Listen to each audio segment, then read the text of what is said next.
Hello viewers, welcome to the hour of Truth Connect by Faith and Nagbare or Samuel. Before we start, let me ask you, have you ever felt hurt in the name of faith? Silence when your spirit was unsettled. When leadership becomes control. Let's take a start to this topic.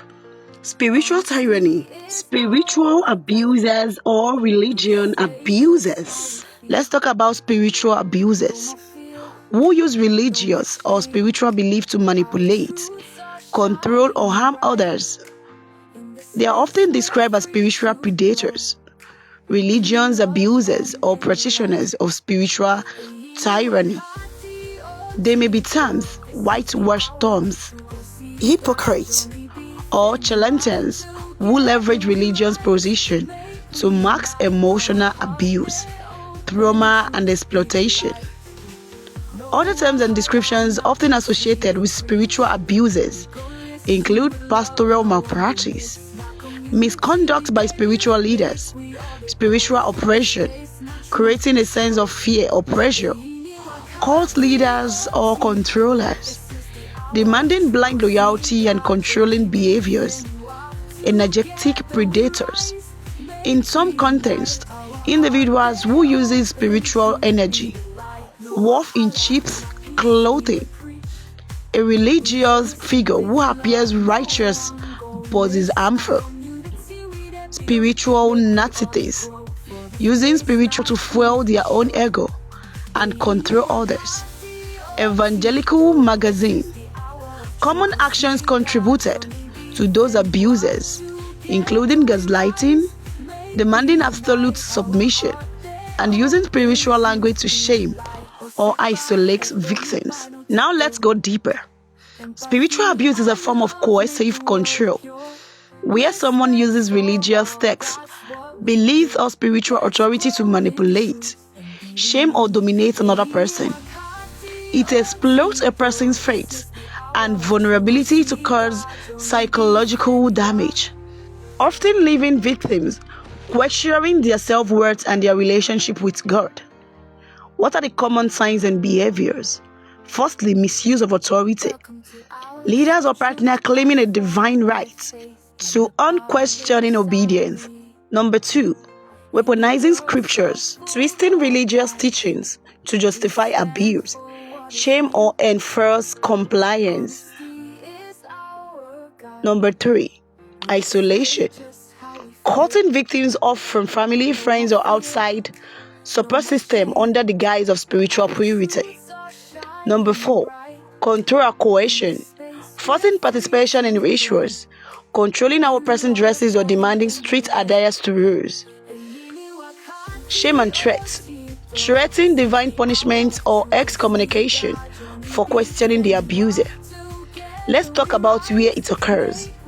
Spiritual abuse can happen in personal relationships, as a form of domestic violence, within religious institutions, or in cult-like settings. What are the impacts on victims? Victims may experience a profound crisis of faith, severe guilt, fear, loss of identity, and profound isolation. It is important to recognize that this form of abuse is a distortion of spiritual power used to cause harm. A spiritual abuser is frequently described as a religious manipulator, controlling spiritual leader, or a coercive mentor who exploit faith to dominate others.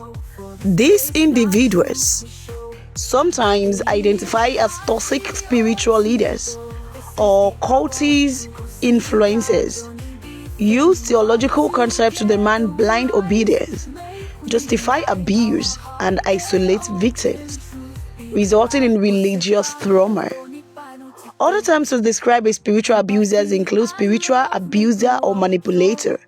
They use spiritual doctrines or divine authority to control behaviors, emotions, and decisions. Spiritual predators actively seek vulnerable individuals to exploit for power or control. Cult leaders or narcissist pastor uses the bite model behavior information thought and emotion control to dominate followers. Religious perpetrators or abuser, a term used when religious texts are used to justify physical, emotional, or sexual harm. Spiritual oppressive partner, someone in a relationship using faith to enforce control, such as demanding unconditional submission. These individuals often display signs of being non-teachable, paranoid about exposure, and focus on maintaining an image of righteousness. Spiritual abusers are often called religious abusers, spiritual tyrants, or coercive controllers who use faith to manipulate, shame, and dominate others.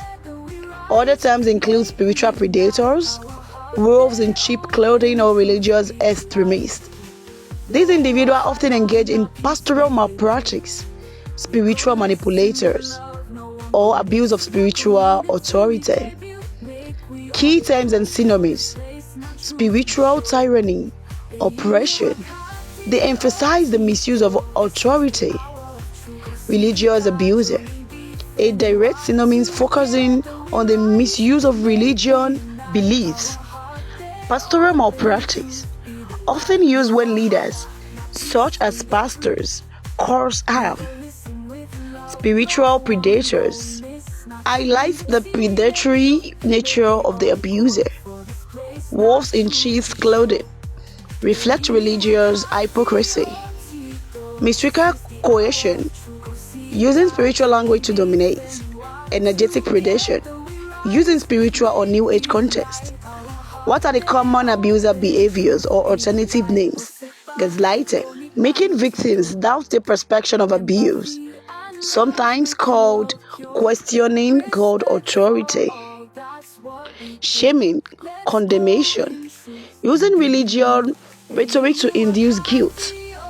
Spiritual molestation, unwanted, manipulative, or sexualized energy or ritual. Spiritual abuse is often seen as a form of domestic violence or emotional abuse that occurs within a religious context. Inclusive or nothing, because integrity is the birth of moral. Integrity Lagba by FEO Media. We stand for what is real. Honesty is our guide. We say just how we feel. No more fear, no more